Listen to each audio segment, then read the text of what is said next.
ఇప్పుడు చెప్పండి, రాజశేఖర్ గారు 200, రోషే 200, కిరణ్ కుమార్ గారు 200. ఉమ్మడి ఆంధ్రప్రదేశ్లో 10 ఏళ్ల పాలన జరిగింది. 200 నుంచి అదనంగా 2 రూపాయలు పెరగలే, 1 రూపాయి కూడా పెరగలే. ఇది మన సత్యమైన విషయం, మీరు మర్చిపోదు. అంటే ఎవరు అడగకపోతే పెరగమని వాళ్ళకు వాళ్ళు పెంచాలనే విషయం రుజువైంది కదా. వాళ్ళకు వాళ్ళు పెంచరు. రాజశేఖర్ గారు పెంచలే. 2004లో 200 ఇస్తే ఆయన చనిపోయింది 2009లో కదా. అంటే అప్పుడు కూడా ఆయన పెన్షన్ పెంచలే. ఆయన తర్వాత రోషే వచ్చాడు కదా, ఆయన కూడా పెంచలే. ఆ తర్వాత కిరణ్ కుమార్ గారు వచ్చాడు కదా, ఆయన కూడా పెంచలే. ఎందుకు పెంచలే? వాళ్ళు ఎవరు పేద కుటుంబం నుంచి రాలేదు కదా. ఇప్పుడు నేను చెప్పాను కదా, రేవంత్ రెడ్డి గారు ఏ కుటుంబం వచ్చిండు? పేద కుటుంబం నుంచి రాలేదు కదా. కేసీఆర్ ఏ కుటుంబంలో వచ్చిండు? పేద కుటుంబం నుంచి రాలేదు కదా. రాజశేఖర్ గారు ఏ కుటుంబంలో వచ్చిండు? పేద కుటుంబం నుంచి రాలేదు కదా. పేద కుటుంబం నుంచి రాని వాళ్ళకు పేదల బాధలు ఏం తెలుస్తాయి? పెన్షన్ మీద ఆధారపడే వాళ్ళ బాధలు ఏం తెలుస్తాయి? కలవు కాబట్టి వాళ్ళు పెన్షన్ పెంచలేదు. ఆ విధంగా రాజశేఖర్ గారు 200, రోషే 200, కిరణ్ కుమార్ 200 చేశారు.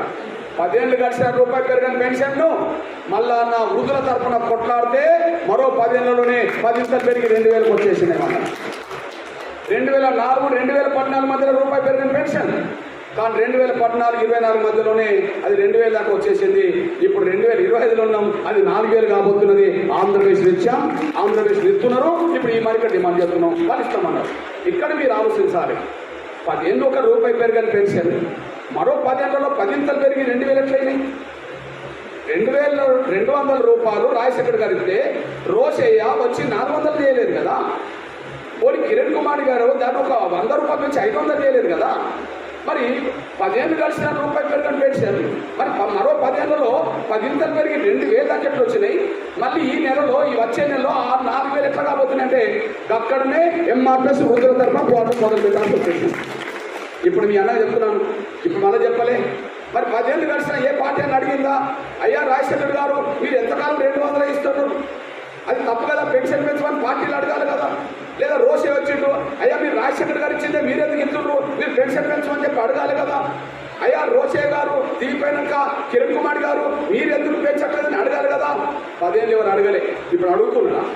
రేవంత్ రెడ్డి గారి గురించి ఇప్పుడు 20 నెలలు చెప్పాను. 20 నెలలు పెన్షన్ పెంచలే. మరి ఇప్పుడు ఎవరన్నా అడిగారా? 20 నెలలు ఎవరు అడుగుతలేరు కదా. అప్పుడు 10 ఏళ్ళ గురించినే చెప్పాను, ఇప్పుడు 20 నెలల గురించి మాట్లాడలేదు. అప్పుడు 10 ఏళ్ళకి ఇట్లనే జరిగింది, ఇప్పుడు 20 నెలలకు అట్లా జరిగింది. అప్పుడే మీ పేద వర్గాల బిడ్డగా వృద్ధుల పెన్షన్, నితాంతల పెన్షన్ పెరగాలని చెప్పి పోరాటం మొదలుపెట్టాను.